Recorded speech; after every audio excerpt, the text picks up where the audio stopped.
आज का विषय है चोर बना महात्मा। एक बार एक चोर जब मरने लगा तो उसने अपने बेटे को बुलाकर एक नसीहत दी। अगर तुझे चोरी करनी है तो किसी गुरुद्वारा, धर्मशाला या किसी धार्मिक स्थान में मत जाना, बल्कि इनसे दूर ही रहना। और दूसरी बात, अगर कभी पकड़े जाओ तो यह मत स्वीकार करना कि तुमने चोरी की है, चाहे कितनी भी सख्त मार पड़े। चोर के लड़के ने कहा, सत्य वचन। इतना कहकर वह चोर मर गया और उसका लड़का रोज रात को चोरी करता रहा। एक बार उस लड़के ने चोरी करने के लिए किसी घर के ताले तोड़े, लेकिन घर वाले जाग गए और उन्होंने शोर मचा दिया। आगे पहरेदार खड़े थे। उन्होंने कहा, आने दो, बचकर कहाँ जाएगा। एक तरफ घर वाले खड़े थे और दूसरी तरफ पहरेदार। अब चोर जाए भी तो किधर जाए। वह किसी भी तरह बचकर वहां से निकल गया। रास्ते में एक धर्मशाला पड़ती थी। धर्मशाला को देखकर उसको अपने बाप की सलाह याद आ गई कि धर्मशाला में नहीं जाना, लेकिन वह अब करे भी तो क्या करे। उसने यह सही मौका देखकर वह धर्मशाला में चला गया जहां सत्संग हो रहा था। वह बाप का आज्ञाकारी बेटा था, इसलिए उसने अपने कानों में उंगली डाल ली जिससे सत्संग के वचन उसके कानों में ना पड़ जाए। लेकिन आखिरकार मन अड़ियल घोड़ा होता है, इसे जिधर से मोड़ो यह उधर नहीं जाता है। कानों को बंद करने के बाद भी चोर के कानों में यह वचन पड़ गए कि देवी देवताओं की परछाई नहीं होती। उस चोर ने सोचा कि परछाई हो या ना हो, इससे मुझे क्या लेना देना। घर वाले और पहरेदार पीछे लगे हुए थे। किसी ने बताया कि चोर धर्मशाला में है। जांच पड़ताल होने पर वह चोर पकड़ा गया। पुलिस ने चोर को बहुत मारा, लेकिन उसने अपना अपराध कबूल नहीं किया। उस समय यह नियम था कि जब तक मुजरिम अपराध न स्वीकार कर ले तो सजा नहीं दी जा सकती।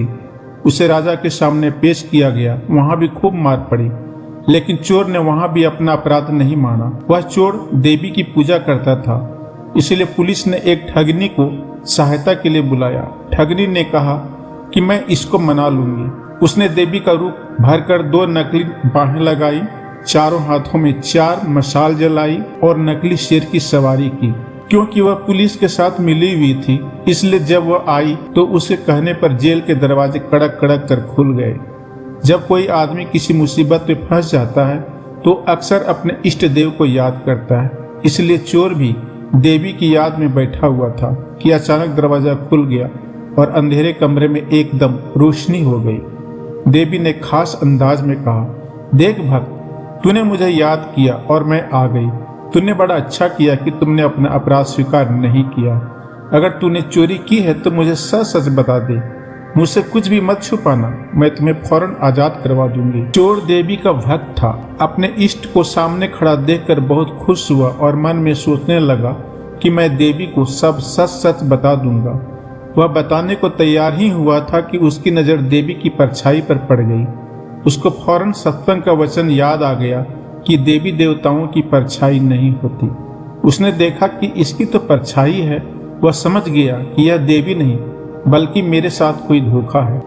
वह सच कहते कहते रुक गया और बोला, माँ, मैंने चोरी नहीं की। अगर मैंने चोरी की होती तो क्या आपको पता नहीं होता। जेल के कमरे के बाहर बैठे हुए पहरेदार चोर और ठगनी की बातचीत नोट कर रहे थे। उनको और ठगनी को विश्वास हो गया कि यह चोर नहीं है। अगले दिन उन्होंने राजा से कह दिया कि यह चोर नहीं है। राजा ने उसको आज़ाद कर दिया। जब चोर आज़ाद हो गया तो सोचने लगा कि सत्संग का एक वचन सुनकर मैं जेल से छूट गया हूँ। अगर मैं अपनी सारी जिंदगी सत्संग सुनने में लगाऊं तो मेरा तो जीवन ही बदल जाएगा। अब वह प्रतिदिन सत्संग में जाने लगा और चोरी का धंधा छोड़कर महात्मा बन गया। कलयुग में सत्संग से बड़ा कोई तीर्थ नहीं है। यह चैनल धार्मिक, भावनात्मक व प्रेरणादायक प्रसंगों से संबंधित है। आप सभी का दिन शुभ हो। ऐसे ही वीडियो को देखने के लिए मेरे चैनल को सब्सक्राइब करके रखें। धन्यवाद।